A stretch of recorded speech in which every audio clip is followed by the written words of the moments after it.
Off the phone with my friend in Vienna, Austria, and he says, you do know that they just use sprinkling systems. There's sprinklers on the top. I've been at that reactor. Annika, who I was with for all those years, who died in '99 of cancer, from there.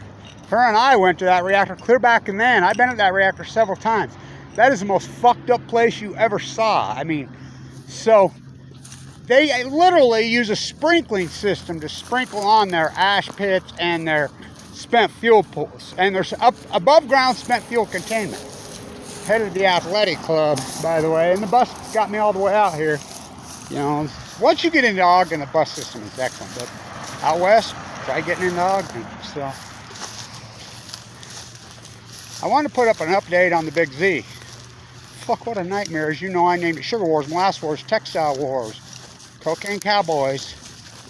God, this line's like the longest ever, Kevin. You're going to miss it. Yeah, I did. I mean, boom, boom. Try walking across this in 30 seconds, because that's about, well, 3 seconds. So, I'm talking that way. The U on the hill right there, by the way, is not for Uinta and Utah, it's for usury. I hear payday. So, the reactor over there hasn't been hit. They've already reported that the ash pits are on fire. You don't think the ash pits are freaking radioactive? You're a fool. Oh, they're radioactive. So, and I don't mind taking the bus. I'm actually cool with it. I actually enjoy it. You know, the bus drivers in Ogden are freaking great, and the bus system in Ogden is excellent. But that's if you can get to Ogden. There's nobody on the buses because nobody lives in Ogden.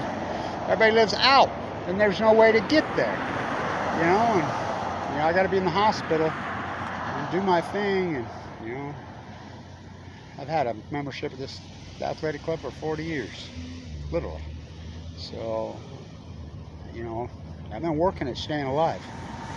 I've given 2 months to live, as you know. It's my home right here. Freaking, this is my place. So, is it in meltdown? We don't know. And if you think they're going to tell you, and Geiger counter's up, well, who's going to tell you? Geiger counter's up. Who's going to tell you? Geiger counter's up. Who's going to tell you? My uncle died in that region rest home. His son died. His funeral's tomorrow. The oldest BLANCH boy is dead. So, the Big Z. Are there spent fuel pools in Zerk fire? Are there containment above ground uranium-235 weapons grade? All reactors have weapons grade on site. All of them. All of them. 238 is turned into 235 before it goes into the core of the reactor. They centrifuge it in Illinois, in Bruce, Canada. They centrifuge it, and plutonium, fuctonium. Then every 18 months they move it up and they have to keep it cool. They use gases. They use swimming pools here. Over there, they use a sprinkling system. You think I'm kidding? I'm not. I saw it with my own eyes. And so, Sugar Wars, Molasses Wars, Textile Wars, Cocaine Cowboys, just remember this. If it is in meltdown, and I've been looking at all the mapping where the wind blows. It's where the wind blows. It's where the water flows. Remember, that was my song when Fukushima happened. She's from Scandinavia. She was alive in 2011. You know, she died of cancer. And it'll get more beautiful than her. You know. So, it's where the wind blows. So, the wind, I've been looking at the mapping. You know. It's not blowing over Scandinavia, that's for damn sure, and they're the ones that monitor for us. They're not going to tell you. And if they think they're going to tell you, just think back to Chernobyl, how we found out. Igor flew a helicopter in there and got that photo. Him and his friend were back when journalists had balls and had somewhere to post something. Night line on. Ted Capel on Balco. On chemo. One word. Did they tell you about Fukushima? Arnie Gundershield said it was a hydrogen blast for 7 years. Helen Caldecott says, oh, they're tidy people. They'll clean it up. Freaking nothing to see. Overstated BLANCH. Told me at the symposium in 2015. Ask Noam Chomsky. I'm sitting with him. Well, we're not talking about Fukushima, but this is an anti-nuclear. What? Up is down, black is white, wrong is right. Go sell some more books. I'm a B at PB. Oh, he's alive. Leave him alone, brother. So, Chris Busby says the Pacific Ocean is a big place to pollute. Kevin Camps, I'm not an anti-nuclearist, I'm an abolitionist. To my face. This is your false resistance. Did CBS, Anderson, Vanderbilt, Sanjay Gupta were there, boots on the ground, at Fukushima, reporting live. Should we get out? Should we get out? Adam Walsh, MIT, PR propaganda. Should we get out? They're not meltdowns. They're not meltdowns. They're hydrogen blasts. They're hydrogen. Should we get out? Because the wind was blowing over us in the United States for the first 6 days. Jet stream moves left to right. Breaking news, fish swim. Tide pools wipe out 2011. Coincidence. Peep over the western United States. Coincidence. Salmon collapse. Not coincidence. Hard concrete science. Day 6, they start pushing it into the Pacific Ocean. They've been pushing the energy and the cores and the spent fuel energy into the Pacific Ocean for 4,200 days. That's where it's at. Dumb Argentina syndrome. Down this stretch we come. I want you to think about this.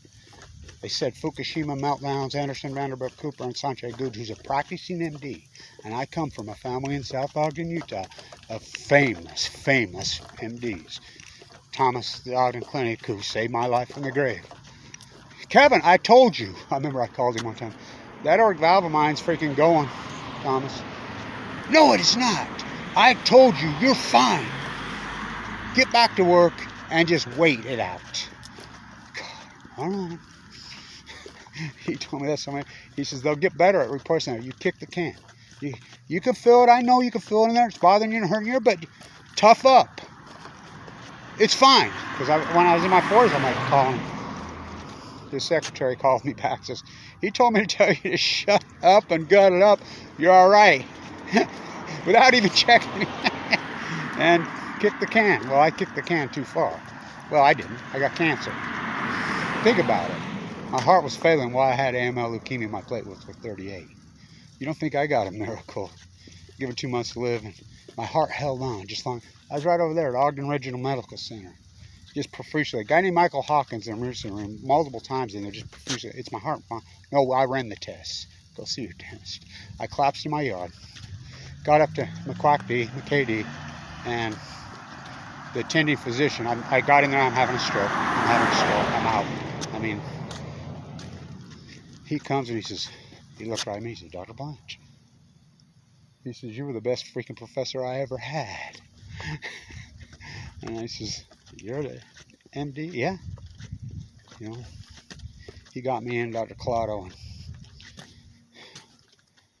and Dr. Connors told me, God, I hope I was nice to you because I know him since he was a kid. He said, you better hope you're nice to me. I'm going to hold your heart in my hand for 6 hours. Your aortic valve's completely collapsed.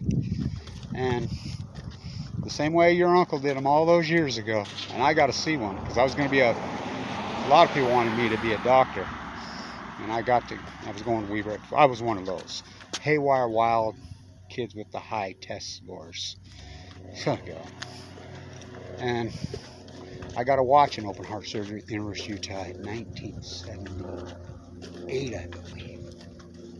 I remember telling Thomas, they will never do that to me. I will die first before I let them do that. So that's what we're going to do. We're going to do it the old-fashioned way. Oh my, can we do it right now? We're going to have to do it on Friday. He made me wait 5 days and cut it. I talk about because I know what it is. And so I go to the athletic club. I did when I had a car. I have for years. And, you know, I swim. Now, I'll never forget it. All those years here and plastering. Oh, I was a beast. You should see me before I got here. I weighed 175 and I had no body fat. Plastering with a hockey trowel in my hand. I remember the guy when he's beaming the lights on me in the bone marrow transplant center says to me, Kevin, got you naked right before they do the surgery, and I put the central line in your jugular and the stent in your lumbar and in your brainstem. You are a physical beast. God, you are freaking something else. He says, let me tell you something. You're going to need every bit of it in this fight. Oh boy. There's the you. There's the you. Let's see if we can flip a soup can. Where are we going to sit the hang? There's a sign. God, perfect. There's the you. The you on the hills. Not for you, ain't it? I should write a book about the Morsites and the Danites in the Utah War right there. My auntie has a cannonball. She found her yard right there. This is that. Adelia, Myra Tracy, Moses Tracy's granddaughter, my grandma. So,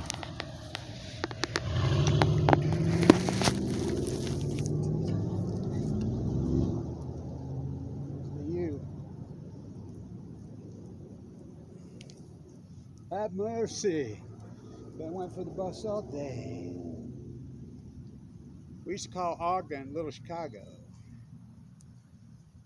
Jesus done left Little Chicago. He caught the last fucking bus, the last train to, I don't know where, not Ukraine. Ukraine. Wow, tide pools with sprinkling systems. Are they in meltdown? They don't tell you.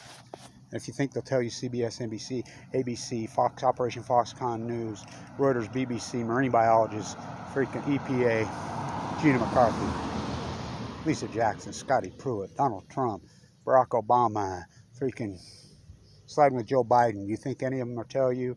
You think the marine biologists, the scientists ever tell you? One word. Did they tell you about Fukushima? No, guess who told you about Fukushima? Kevin Blanch did. Stay tuned.